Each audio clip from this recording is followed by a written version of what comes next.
Friends, ఇప్పుడే అందిన వార్త. బీఆర్ఎస్ మాజీ ఎమ్మెల్యే పెద్ది కన్నుమూత తీవ్ర దుఃఖంలో అంటూ లేటెస్ట్ అప్డేట్ అయితే రావడం జరిగిందండి. సో వివరాలు ఏంటనేది వీడియోలో తెలుస్తుంది. వీడియో చివరి వరకు చూడండి, అర్థమవుతుంది. మరోసారి ఛానల్ వస్తే తప్పకుండా సబ్స్క్రైబ్ చేసుకోండి. చూస్తున్నారు కానీ లైక్ మర్చిపోతున్నారు, వెంటనే లైక్ చేయండి. అలాగే బీఆర్ఎస్ సీనియర్ నేత నర్సంపేట మాజీ ఎమ్మెల్యే పెద్ది సుదర్శన్ రెడ్డి గురువారం అర్ధరాత్రి 12:51 కన్నుమూశారు. ఆయనకు భార్య, 2 పిల్లలు ఉన్నారు. ఈ నెల 26న హన్మకొండ అంటర్ రోడ్లోని తన నివాసంలో ఆయన కార్డియాటిక్ అరెస్ట్కు గురయ్యారన్నమాట. కుటుంబ సభ్యులు వెంటనే హన్మకొండలోని రోహిణి ఆసుపత్రికి తరలించారు. అక్కడి వైద్యులు అత్యవసరమైన వైద్య చికిత్సలు అందించారు. దాదాపు గంట పాటు సిపిఆర్ చేశాక ఆయన స్పందించారు.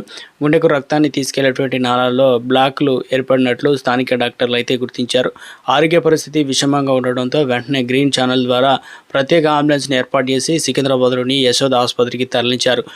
అక్కడే ఎక్మో ఎక్స్ట్రా కార్పోరియల్ మైబ్రెయిన్ ఆక్సిజనేషన్ విధానంలో నిపుణులైనటువంటి వైద్యుల సహాయంతో అత్యాధునిక వైద్య చికిత్సను అయితే అందించారు. మాజీ ఎమ్మెల్యే పెద్ది సుదర్శన్ రెడ్డికి అత్యుత్తమ ట్రీట్మెంట్ అందించాలని మాజీ సీఎం, అదేవిధంగా కేసీఆర్, బీఆర్ఎస్ అధినేత కేసీఆర్ స్వయంగా యశోద ఆసుపత్రికి వెళ్లి వైద్యుల చేతులు ఎత్తి వేడుకున్నారు. సుదర్శన్ రెడ్డికి యశోద ఆసుపత్రిలో అత్యుత్తమ వైద్య సేవలు అందించేందుకు కేటీఆర్, హరీష్ రావు ప్రత్యేక చొరవ తీసుకున్నారు. అయినా డాక్టర్ల కృషి ఫలించలేదు. చివరికి ఆరోగ్య పరిస్థితి విషమించడంతో నర్సంపేట మాజీ ఎమ్మెల్యే సుదర్శన్ రెడ్డి కన్నుమూశారు. అధునాతన చికిత్స అందించిన పెద్ది సుదర్శన్ రెడ్డి శరీరం రియాక్ట్ కాలేదని యశోద ఆసుపత్రి వైద్యులు తెలిపారు. ఈ క్రమంలోనే ఆయన మరణించినట్లు ధృవీకరించారు. కాగా ఇవాళ ఉదయం 6 గంటలకు హైదరాబాద్ నుంచి వరంగల్ జిల్లాలోని నల్లబెల్లి మండల కేంద్రానికి పెద్ది సుదర్శన్ రెడ్డి పార్థివ దేహాన్ని తరలిస్తారు. ఉద్యమకారుడి నుంచి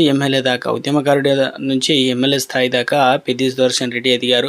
1974 ఆగస్టు 6వ తేదీన ఉమ్మడి వరంగల్ జిల్లాలో నల్లబెల్లి గ్రామంలో జన్మించిన పెద్ది సుదర్శన్ రెడ్డి చాలా కష్టపడి పైకి వచ్చారు. తెలంగాణ ఉద్యమంలో కీలకంగా పనిచేసిన పెద్ది సుదర్శన్ రెడ్డి 2001లో కేసీఆర్తో ప్రయాణించారు. మొదట కాంగ్రెస్ పార్టీలో ఉన్న ఆయన కేసీఆర్ ఉద్యమ పోరాటాన్ని చూసి అప్పటి టీఆర్ఎస్ పార్టీలో చేరారు.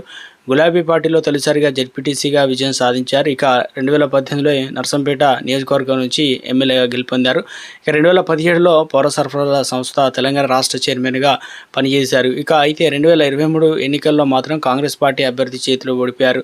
మొన్నటి ఎన్నికల్లో కాంగ్రెస్ పార్టీ అభ్యర్థి దొంతి మాధవరెడ్డి 1,04,185 ఓట్లు రాగా బీఆర్ఎస్ అభ్యర్థి పెద్దికి 85,296 ఓట్లు పోలయ్యాయి. దీంతో ఓటమి పాలయ్యారు.